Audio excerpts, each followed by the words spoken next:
Hello, everybody, and thank you for tuning in to the Liberty Report. With us today, we have Daniel McAdams, our co-host.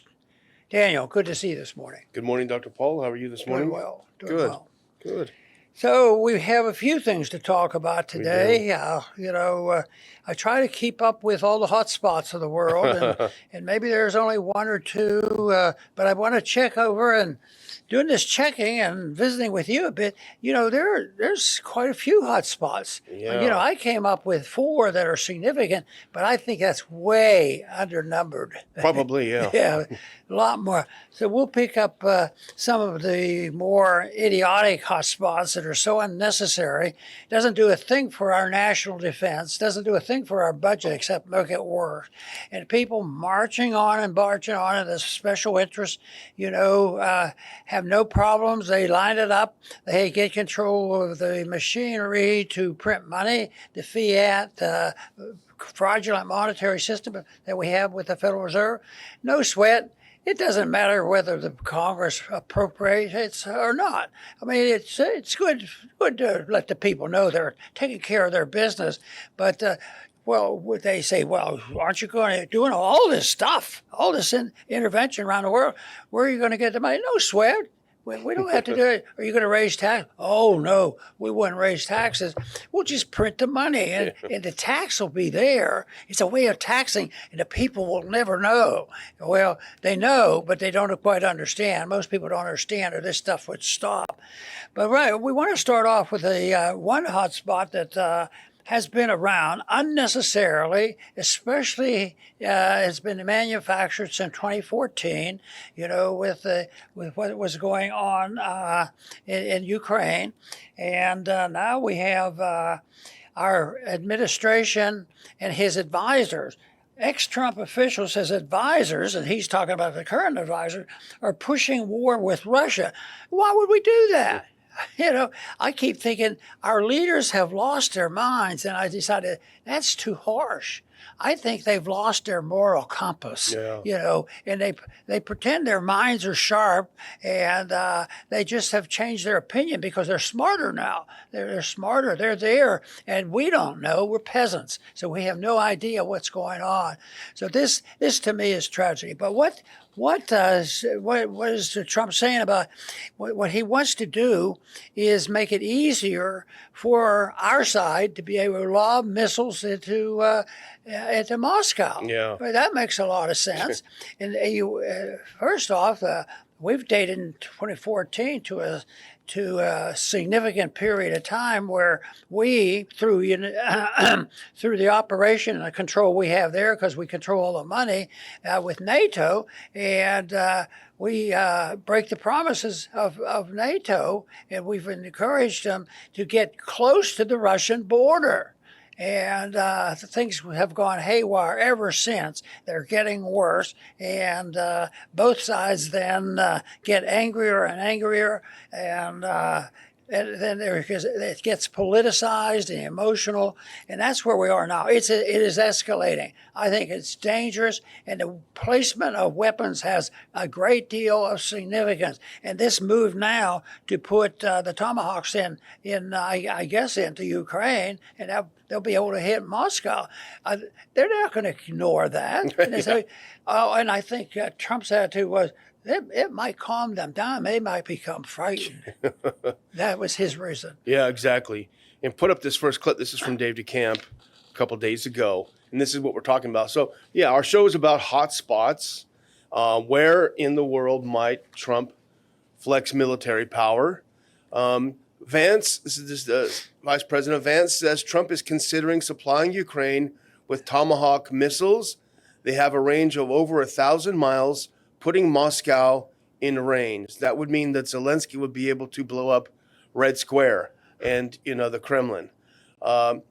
Vice President J.D. Vance said in an interview aired Sunday that President Trump was considering the possibility of supplying Ukraine with Tomahawk missiles, a step that would mark a significant escalation of the proxy war. Well, of course it would. But the thing is, Dr. Paul, that is well understood is that the Ukrainians cannot fire these missiles. You don't just send them over like here's the instruction, type this in and hit go. It doesn't work that way. It's going to be U.S. intelligence, geospatial intelligence. It's going to be U.S. Military officers, NATO military officers, programming it in, hitting the button, and sending the missiles. And that's very well understood. And the foreign secretary of Russia had made that very clear. We know that they're not going to fire them. It's going to be you firing them. If you fire missiles deep into Russia, from Moscow, for example, we will be at war. And I think one of the things about this, Dr. Paul, is that Trump is so used to bullying people. Remember how it was when he summoned the EU leaders and they all came and they sat at his feet and were begging like little dogs. He thinks he can get away with that with everyone, but it's just not the case with President Putin of Russia and with the Russian administration. And I think it's driving him nuts. I think General Flynn, had some interesting things to say, because he was warning, which has been heard from us on this program, is that if you don't know who's working for you and you don't know the system, even some of those individuals that you're supposed to fully trust for information, said his argument is they're setting a trap for him. Yeah. He can't win this thing, and the idea that the United States has to shoot these missiles sort of makes it concrete. But we have said, always, we don't want any body bags. We don't want any Americans killed. Americans still get killed, but less in numbers. We don't have body bags like Vietnam. But the body bags, we just defer them. We shift them over to innocent victims. I mean, no matter what part of the country or the world it is right now that we get involved, there's usually innocent, civilians that are getting killed. Somebody that have never done any violence toward the United States. Matter of fact, they probably would like to be more like the United States, but how can they continue to want to be like us on some of the policies that we do? Yeah, absolutely. And, we don't agree with Flynn on everything, but he's no dummy. He knows what he's talking about. And I think he sees pretty clearly that Trump is being manipulated by people around him into a place where, do we really want a nuclear war after the entire Cold War? We want a nuclear war now over who runs Ukraine. It's just bonkers. But so the second hot spot that we're looking at is the Middle East. And, there's been a lot going on with Gaza. So apparently, we talked about it yesterday, apparently there's a peace plan. There are 3 parties to the war, and only 2 parties negotiated the plan. The Palestinians were not involved in the negotiations. That's a real possibility. The other one, Dr. Paul, is Iran. And there's a lot of sounds out there that the U.S. is getting ready to attack Iran. Now, put this next clip up, because a lot of times you can, and I didn't show this before, Dr. Paul, but I found it again. This is really important. I think this is from yesterday, I believe. Something afoot, U.S. air activity surging toward the Middle East. Tankers are hauling freighters part of the way, then cutting them loose once in range, before immediately turning back to refuel the next wave. A shuttle of warplanes is moving east. That's a very clear indication. The refueling tankers are going all. Now, where did we see this before? This is just from yesterday or 2 days ago. Well, we saw it back in June. Go to that next clip. You'll see the exact same scenario. This is back in June 15th. U.S. military tankers are launching in waves, dozens already airborne, more by the minute. The sky is mobilized, the routes are locked. Guess where they're heading? Europe, the Middle East. It looks like pre-war positioning. Brace for impact. June 15th, 2025. And indeed, less than a week later, the U.S. was actively bombing Iran. So that definitely, I think, qualifies as a hot spot. And it's been that way, and it looks like it's going to get much hotter. And there will be money involved, and they want to make sure they can control the message. The message has to be out there to fill the gaps when they have difficulty. This idea that that Netanyahu's might be a little bit concerned. His tone was that he had a little concern about the evangelicals, because they're being exposed to some moral arguments against the tragedies of the Middle East. So he says, so. Well, we'll just get our influencers. Yeah. We just have to have better influencers. But we have to pay them, Yeah. Oh, that's no trouble. We'll just print them up a bundle. And send them some money. Exactly. And you get the influence. Well, we'll manipulate it a little bit, and we'll get everybody to join in on this disaster. Yeah. Well, we'll see. I've got something on that later if we have time, actually. It's an interesting article. So the next hotspot, the third hotspot out of the four, you're right, there are many more, but we try to pick the top four, is Venezuela. This is from yesterday, Dave DeCamp in Anti-War. Top Trump officials intensify push for regime change in Venezuela. Now, I thought the Trump administration, remember he was in Saudi Arabia just a few weeks ago saying regime change is a terrible idea. We should never do it. And here we go. We're going at it right here. Senior Trump administration officials have intensified their push to remove Venezuelan President Nicolas Maduro from power and are discussing steps to escalate the military pressure. It's, of course, being led by Marco Rubio, who is also the National Security Advisor and Secretary of State. He's the one who led it in the first Trump administration, as you remember, Dr. Paul, with the international laughingstock fiasco of Juan Guaido being Marco Rubio's brainchild. Now go to the next one here. Is from the same article. The report, now this report is from the New York Times, cited opposition figures who say their movement has been planning what to do if Maduro is ousted, and that Rubio met with 5 opposition figures who fled to the U.S. back in May. During the first Trump administration, the U.S. backed a failed coup attempt against Maduro, led by opposition figure Juan Guaido. This really is like a Ukraine in the Western Hemisphere. You know, a lot of times when things like this happen in the past, you also have one or two in the administration not being critical in a vicious way, but just trying to point out a few things. Yeah. But you don't hear any of that now. No. There's no criticism because there's whoever's running the show has an iron fist for this, that people are not standing up to anything that they do and say. So that to me is a real mess. And I don't see how that's going to change, because one of the things they've used, how many years have they used this whole argument? Well, we've got to stop the drugs. Just think, if we could stop the drugs coming in from Venezuela, we would save 100,000 kids. They would never become addicted to fentanyl. And, would they have something else to do? Yeah. I mean, this whole thing, the artificialness of the war on drugs is something else. And you know my position on how stupid the use of drugs are, the way it is.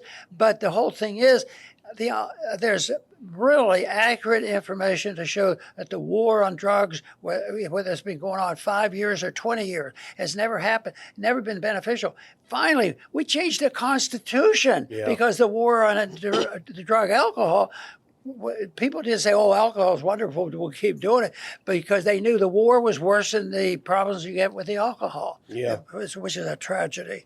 You made a really good point earlier, Dr. Paul, about the seeming lack of any opposition within the administration. And I remember back to the Reagan era, you had Caspar Weinberger and George Shultz, and they were at each other's heads, at each other's throats. And that was probably healthy for debate, because one would say, well, look, the military can't do that. Well, look, we need to do this, and I think it was very effective. I think everyone is so cowed by Trump's bullying nature that there's no one that's going to speak up. And if you watch anything that someone like a Rubio or a Hegseth says, it's always so obsequious toward Trump. Oh, the president is so right. Oh, that's fine. He's your boss. You're not going to say he's a dope. Nevertheless, the president, I don't think, is being well served by the fact that the people that are closest to him are afraid of saying, Mr. President, that's actually not correct. And I think it's a big problem. We're going to have one more conclusion on this, where we think the war is a very serious war, a real and it's hotspot, close to home. But before I do that, I just want to mention one more that we didn't emphasize, and that is, what about the constant antagonism and trying to stir up trouble with China? Yeah, true. Hey, are they trying to do we have a Richard Nixon around and a Kissinger, to break down the barriers and the killing that went on with the Korean War, and but no, that was Nixon. Nixon was a bad guy. In this day and age, Nixon doesn't look quite as bad as some of the people we have now. Also looks like he was but anyway, set up. we have one, and this catches my attention.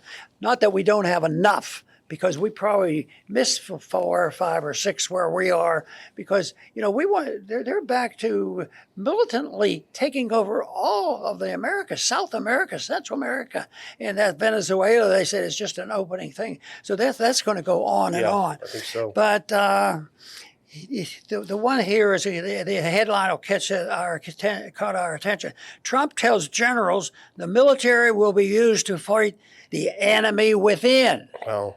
So the first thing off, who's going to define the enemy? What if somebody thinks libertarianism is the enemy? Sure. And I heard a conservative person on the radio today who is somebody that would brag how constitutionally they are and all this, and that was the main thing, was to get control of this, and they want to fight the enemy within. I thought they were the enemy, what they were doing. So it's an ideological fight, and yet I think it's boiling. It's boiling. It's going to break loose, especially when the chaos gets serious. You mean it's not serious yet? This stuff, the way they tear down cities and all. No, I don't think it's anywhere close to ending. But by that time, the tragedy will be the people will say, "You're supposed to make us safe." Of course, the principle of the government making us safe all the time is not a very good principle, because that invites the government in to do whatever they can. And they say, well, who would take care of it? Well, maybe some people would believe in the Second Amendment, that you can use it, but they'll never get to the extreme that they will actually believe, Second Amendment was to protect against tyranny. No matter where it was coming from, foreign or domestic. So this is a real mess. The enemy within. Who's going to define it? And I think the war is already. It's been, in a way, it's been going on for a long time. You could say that really was started in 1913, and argue the case. And then all the various wars, the wars they say that we're fighting overseas, they're not against the innocent people we kill. And they're against the innocent people that have to pay for it here from this country. So it's a real tragedy, and that's a big one. And they even talk about civil wars, and for a long time I thought that can't be possible. Lately I keep thinking, well, these factions are getting so bad and so hatred, and I think it's quite possible that it will be escalate. Matter of fact, I think that's going to happen. Yeah, hearing the language of things like the enemy within without being well defined is chilling in a way. I mean, it harkens back to, the McCarthy era or other things where people were, because of their beliefs, not their actions, they were hounded out of things. I don't think it was a bright spot in American history, but Trump did mention it in his speech. He brought together 800 and some top brass from the military. They all met at Quantico. The auspices were that they were going to get a pep talk from Trump and Secretary Hegseth. We saw both of those speeches, and we're not going to go into a lot of detail. But I did pull one clip, and this someone helpfully put together a montage of the things that President Trump said sort of around this theme of the enemy within and what we should do about it. It's a little longer than we like to put up. It's about a little over 2 minutes, but I think it does a good job of summarizing. So why don't we grab our earpieces here and give a listen to this a little bit over 2 minutes of Trump talking about, and now these are spliced together, so just understand that, but they're all on the same theme. In recent decades, did politicians somehow come to believe that our job is to police the far reaches of Kenya and Somalia while America is under invasion from within? We're under invasion from within. No different than a foreign enemy, but more difficult in many ways because they don't wear uniforms. At least when they're wearing a uniform, you can take them out. These people don't have uniforms. But we are under invasion from within. We're stopping it very quickly. What they've done to San Francisco, Chicago, New York, Los Angeles, they're very unsafe places. And we're going to straighten them out one by one. And this is going to be a major part for some of the people in this room. That's a war, too. It's a war from within. Controlling the physical territory of our border is essential to national security. We can't let these people in. Last month, I signed an executive order to provide training for quick reaction force that can help quell civil disturbances. This is going to be a big thing for the people in this room because it's the enemy from within, and we have to handle it before it gets out of control. It won't get out of control. Once you're involved at all, they all joke. They say, oh, this is not good. Fire department. I always put the fire department in because they're great. They're great. And I got 95% of their vote, too. That helps. When you get 95% of their vote, you always have to mention them. But they're great. And they're brave in our inner cities, which we're going to be talking about, because it's a big part of war now. It's a big part of war. But the firemen go up in ladders, and you have people shooting at them while they're up in ladders. I don't even know if anybody heard that. And I said, don't talk about it much, but I think you have to. Our firemen are incredible. They're up in one of these ladders that goes way up to the sky, rescuing people, and you have animals shooting at them, shooting bullets at firemen that are way up in death territory. You fall off that ladder, it's over. And I told Pete, we should use some of these dangerous cities as training grounds for our military, National Guard, but military. Because we're going into Chicago very soon. That's a big city with an incompetent governor, stupid.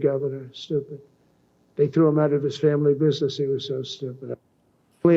So this whole quick reaction force for civil unrest is disturbing. Yeah, this whole thing, how the principle of the posse comitatus, that we're not supposed to use a military force to maintain order. The states are supposed to be more involved. But here it is. What city are we going to invade tomorrow? And it's on and on. And then one of the excuses is great training grounds. That's how we can train our military. Military, yes. So are they going to treat them, American citizens? They're supposed to be arrested and have a trial and make charges made against them, because now, there's going to be so much stuff. It'll be hearsay or a picture or a missed identification. There's so many things that could go wrong. And then some other people have asked, well, where and how did Trump get so much authority? Well, he gave it to himself. Yeah. I'm the president, and my job is to make people safe. So I have to do this. And that attitude is bad. I think the militarization, even when it was much milder and a little bit different, there were some of our police actually were acting out of step. And anybody that has this authority, not following the rule of law is bad. But this one is really bad, especially the way, so he casually said, oh, Chicago looks like a bad place there. We better send 20,000 troops out there tomorrow. And wonder how many troops that they have stationed, around the country right now. Unless people call us a bunch of leftists and wild-eyed Antifa, we agree with him on the problem. It is a terrible mess. These cities are nightmares. They really are hellholes. But the idea that you send the active duty military into a city, it makes me wonder if he understands what a military does. A military goes to places and kills people. That's what they should do. They're not social workers. They're not cops. We saw what happened in places like Iraq when we had the counterterrorism. When they had to act like cops, they ended up just shooting everyone. That's what they do. So the danger is we'll have the Venezuelization of law enforcement in the U.S., where we don't stop you, we just look at your car and take it out with an RPG or something. It's dangerous. He's right about the problem. But he in my opinion, doesn't understand that the solution actually could be worse than the problem. It's sort of interesting how this issue and the problem has accelerated, in the last month or so. But it looks like one of the assumptions they're making is that the people understood it. We told them we are not the Secretary of Defense. We're Secretary of War. Yeah. And like you say, the military has different responsibilities, and it's sort of a shift of attitude that this is a war going on. But yes, we've had other bad situations. But I'll tell you, this is a big mess that's growing. Because right now, well, I don't know how long it's going to last because the whole system is so mixed up. I was going to say that, Trump is just going to be a stronger and stronger dictator. But That's not guaranteed either, because the anti-Trump people are loud and noisy, and a lot of time for the wrong reason, because they'll do a bunch of their own lies, and it's just the antagonism between two groups. And then what the one person I was listening to today was mocking the people who followed in Congress, on not allowing the legislation to go. So they were asking, they were against a senator that's related to me, plus Thomas Massey. They said they were the worst people, and this was coming from a so-called constitutional conservative station, arguing the case that these people are holding things up. No, you're never going to have perfection. Yeah. But what if you work in their record was just mocked, and that to me has a great deal of significance, because that justifies people, not worrying about the rules. Of course, they haven't been worrying about the rules before, because I think the one rule they could have written and clarified is in 1913: never tax a person's income and never steal their wealth from them through inflation. We're not there. You're not there, no. A lot of times I think people who have not served in the military, they have kind of a distorted view of what the military does and what it should do. Remember the famous story of Madeleine Albright, Secretary of State, when she told Colin Powell, who was a war veteran, what's the use of this wonderful military you're talking about if you don't want to use it? And so I think you have that tendency. We all know that President Trump didn't serve in the military, and that's okay, but you have this weird idolization. And Colonel Danny Davis, whose show I highly recommend, he was talking about it yesterday with Doug McGregor, and Davis pointed this out. Now go to that picture of the two flags next to each other. Davis recognized this, and you'll see it immediately.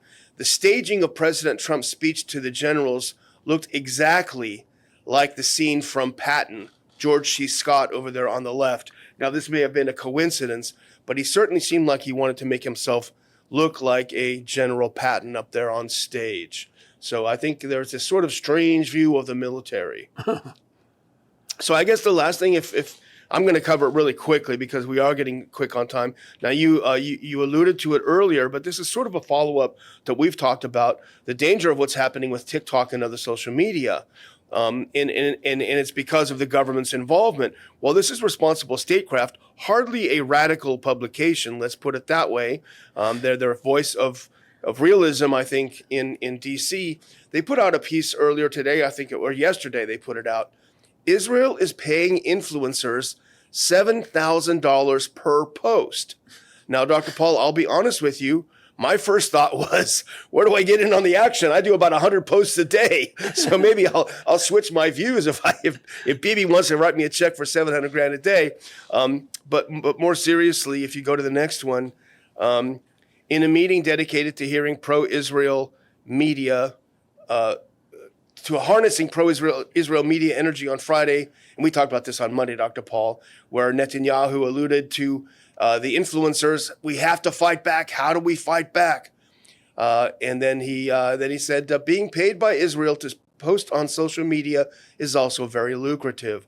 According to previously unreported recent documents, these influencers are likely being paid around $7,000 per post on social media such as TikTok and Instagram on behalf of Israel. Now go to the next one. This is why the FARA Act is good, because it lets us know what foreign governments are doing to propagandize Americans.